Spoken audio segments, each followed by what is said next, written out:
আমি এখানে একটা ওলকচু নিয়েছি। ওই ওলকচুটা আমি মিডিয়াম সাইজের চৌকো চৌকো করে কেটে নেব। খুব ছোটও কাটবো না, খুব বড়ও কাটবো না।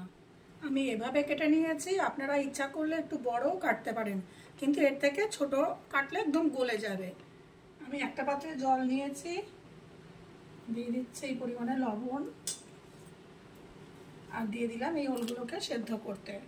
পুরো সেদ্ধ করব না, আমি এটাকে 90% সেদ্ধ করব। এবার আমি একটা মশলা তৈরি করব। দিয়ে দিচ্ছি সর্ষে, কালো সর্ষে নিলাম কিছুটা, সাদা সর্ষে, আস্ত জিরে, আর অল্প একটুখানি নিয়েছি পেঁয়াজ, 4 ভাগের 1 ভাগ নিয়েছি পেঁয়াজ, একটা শুকনো লঙ্কা, একটা কাঁচা লঙ্কা, কিছুটা নারকেল কোড়া। আচ্ছা, দিচ্ছি এবারে একটু লবণ, সামান্য লবণ, কেন লবণ দিয়ে আমি ওলটাকে ফুটাতে দিয়েছি, সিদ্ধ করতে দিয়েছি, সেজন্য সামান্য পরিমাণে দিলাম লবণ। লাগলে আবার পরে দেব। দিলাম হলুদ। এবার এটাকে আমি একসাথে পেস্ট করে নেব। এই যে একটা একটা পেস্ট আমি তৈরি করে নিয়েছি সব কিছু দিয়ে।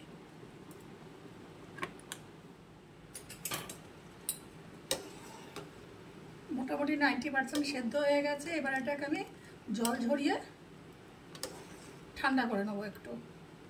চলে যাচ্ছি পরের স্টেপে। ওলকচুগুলো আমি সিদ্ধ করে ঠান্ডা করে নিয়েছি। এবারে দিয়ে দিচ্ছি একটু লঙ্কার গুঁড়ো সামান্য, আর দেবো একটু হলুদ গুঁড়ো।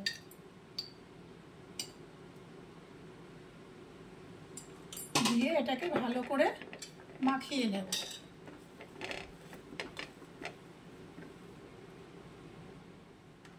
একটা কড়াই নিয়েছি, দিয়ে দিচ্ছি সর্ষের তেল। কড়াইতে তেল গরম হয়ে গেছে।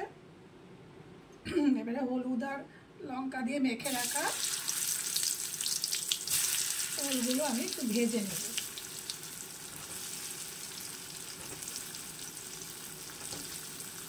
বেশি কড়া ভাজবো না, হালকা ভেজে নেব। ওলগুলো এখানে হালকা ভাজা হয়ে গেছে, এটা তুলে নেব।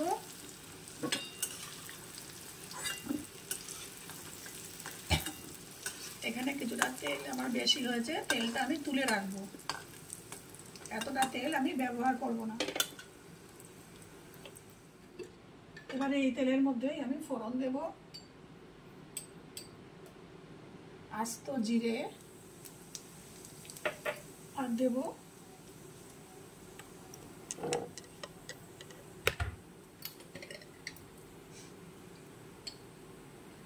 একটু কালো জিরে।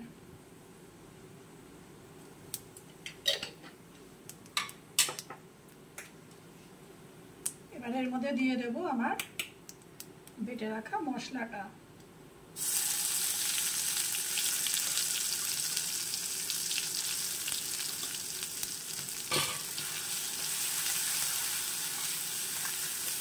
বেশি ভাজবো না, কেন সর্ষে তো তেতো হয়ে যাবে। এবারে দিয়ে দেবো সামান্য পরিমাণে জল।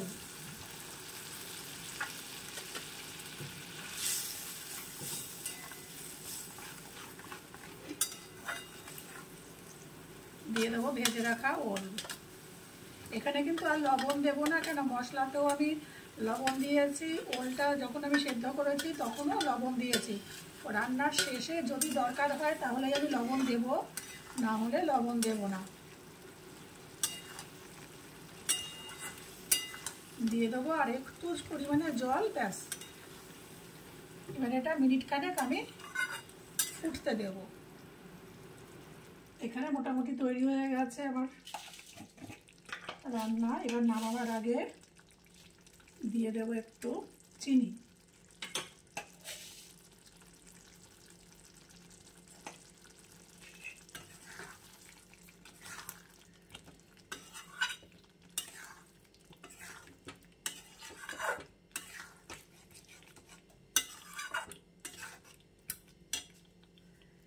এবারে দেব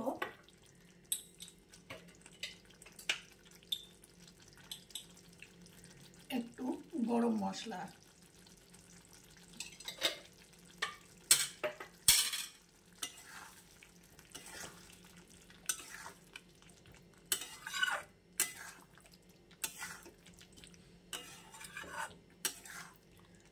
চলে যাচ্ছি পরের স্টেপে। এবারে আমি একটা ফোড়নের পাত্র নিয়েছি, দিয়ে দিচ্ছি অল্প একটু সর্ষের তেল,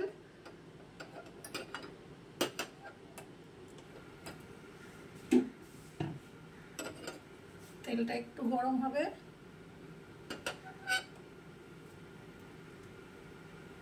দিয়ে দেব একটা শুকনো লঙ্কা। লঙ্কাটা একটু ভাজা ভাজা হবে,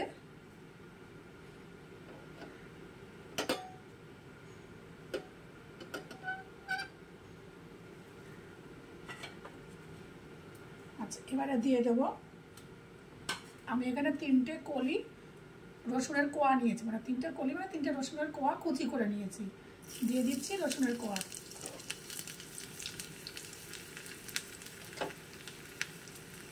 ভালো করে ভাজা ভাজা করে নেব।